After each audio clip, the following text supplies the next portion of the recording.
The other day, Target on their international website leaked Middle-earth Shadow of War, which we've kind of known the sequel is in the works for Shadow of Mordor, the 2014 game, for a while. I mean, it was like people suspected it, but it was nothing confirmed. So now Target accidentally leaked it, and then yesterday, I believe, Warner Bros. Was like, yeah, this is an official thing. When we came in the morning, they said, yeah, Middle-earth Shadow of War is the thing. They showed the trailer off, I guess, like to coincide with GDC this week in San Francisco. And it looks pretty cool. You're not a Tolkien fan, Callie. Are you, Pete? You're not super into Tolkien stuff? I read the books as a kid. Okay. I like the movies to a degree, but no, not hardcore. You dabbled in the game, right? In 2014? Shadow of Mordor? That's being generous. Yeah. Yeah? Yeah. I know very little about Lord of the Rings. Okay. It was my favorite game of 2014, so I wanted to talk about kind of what to expect or what we want in Shadow of War. Mike, what do you want in Shadow of War? What do I want? So I think the thing that the game is most known for, the first game, is the Nemesis system, which I'm sure you, not having played the game, you're still probably familiar with it. It was great at the time. It's cool. Or still, it was, you fight this one orc leader, and depending on how you kill him, he could come back later and have like a grudge against you, or beef with another orc leader, and you can kind of pit them against each other in this open world. And it actually felt like you were kind of molding things depending on your actions. So now they're saying you're actually going to shape the world. That could be just like, that's a marketing. Really broad statement. Super broad and kind of bold, I guess. Maybe not bold, but how are we actually going to shape this world is what I'm wondering. They say there's a new stronghold system, so I wonder if like the factions will be affected more from how you take down specific outposts and whatnot, because that's a big part, right? You're this Ranger Talion, and you're going around Mordor with Celebrimbor here. He's a Wraith now, but he was originally the elf who crafted or helped craft the original Ring of Power. But in this trailer, it shows that you are, like Talion and Celebrimbor were kind of fused, and he's now part Wraith, part Undead Ranger after having died in the first game, which is not really a spoiler. It happens right at the beginning. Mm-hmm. And, Sauron's back. This whole trailer is showing Sauron. For those of you who don't know, he's the Dark Lord. He's the evil dude. I knew that lava one. and that massive helmet isn't telling you. But so you're crafting your own Ring of Power to rival him. It looks awesome. I loved the first game more than I can explain. I don't want to get into that too much.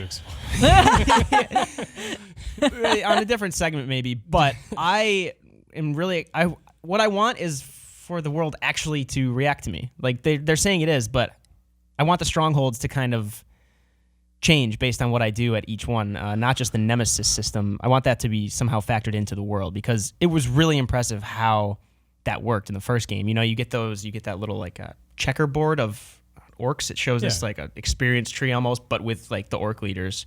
And, depending on how you kill this one, that'll affect this one's status. And you essentially are like pushing this one guy up to the top so you can assassinate him and take out the faction. It was great. And I want that to work with the strongholds, not just the enemies. So of your brief time with the first game, like what, did you play like an hour or two? Yeah. Did you like the open world at all? I mean, the little I saw of it, yes. Mobility is something that I like really highly value in games, and if I remember correctly, the character was pretty good at like scaling walls and being kind of like stealthy and sneaking around, but covering ground and stuff. So that felt really good. Like the movement felt great, and watching other people play, it looked like you definitely unlock a lot of powers that make you more swift and lethal. So I found like things that were interesting to me, but it was just at a point in time where I wasn't ready to play the game, be it because of assignments or whatever. The mobility was great. There was this one move you unlock later on where you land and then you tap a button and he does this dash. So you could fast travel, but it felt kind of too good. It was almost like not as good as like Sunset Overdrive or something, but I didn't want to fast travel because it felt so good to move around, right? And the stealth mechanics worked. The stealth and the combat were kind of, like to name the game that kind of started this trend. It was the Arkham Asylum combat, right? The attack and counter system with a few other things thrown in, but the dichotomy between the Wraith attacks and the Ranger attacks was what really drove this game, I think, aside from the Nemesis system, which was the drawing factor. And I want to see more of that, especially now that you have your own Ring of Power. I want to just be able to be completely overpowered at the end of the game, because even at the end of Shadow of Mordor in 2014, I didn't ever feel overpowered at the end because these orcs were becoming so good, the Nemesis ones. They scaled to you, yeah. And I actually kind of want that. I want them to make me feel like I actually have a Ring of Power. I don't want it to be just this narrative device. I want it to be this thing fueling my abilities, right? Because it used to be just Ranger abilities or Wraith abilities. Now I actually want to just be like blowing the shit out of people, essentially. You just want to blow a bunch of people, is what you just said. Blow the shit out of people, which is still not a good term. I don't know. If you're here in the chat, let me know what you want to see in Shadow of War. You meant blow up. Yes. I have a question. So, not about that. Goddamn, both of you.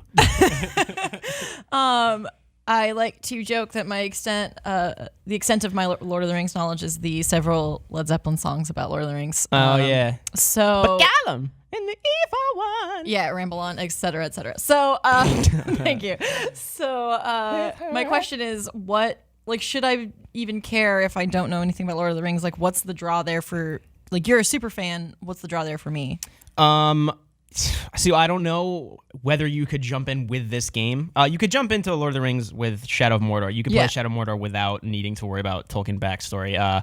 They do a really good job of using Tolkien's world as, backstory, but having a really good self-contained story in itself. Is it canon or is it not canon?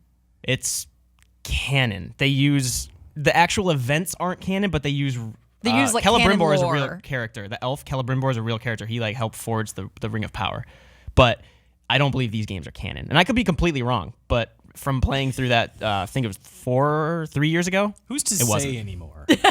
Yeah. His son, right? Tolkien's son is still Yeah. alive and kind of controls like the publishing and like all of that. Who's They're the super keeper? strict. It's actually crazy how close to not being made Shadow of Mordor was because of how strict the Tolkien estate is with everything.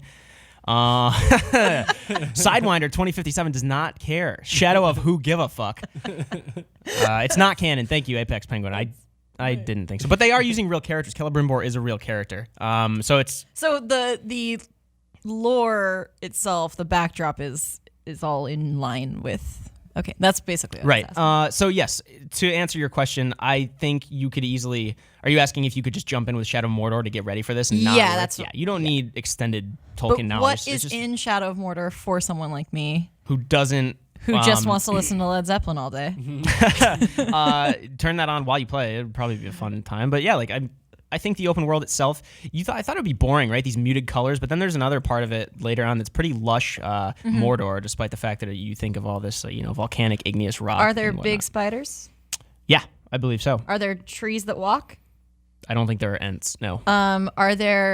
Is there a guy who talks to himself in the cave? Gollum? Yeah. Yeah, he's in it. I'm really Smeagol? exaggerating how little I know. I know that his name is Gollum. It's Gollum. Yeah. Anything else? because they mentioned Gollum in Ramble On. So would you say that you want Shadow of War to kind of just build on Shadow of Mordor without making you feel excluded for not knowing much about Tolkien? Yeah, that's my big concern is hearing you talk about how much you love this game. I want to give it a shot, but I'm worried that I will be too basic for it. Yeah, no, I love the game for reasons completely separate from my Tolkien fandom. We don't have Alexa Ray Correa here anymore. She was the Tolkien genius here at GameSpot before she went on to new projects. But she was also always the one talking about how this game did a great job of, like I said, having a self-contained story within Tolkien's world, but not necessarily pushing you away if you don't care about Tolkien.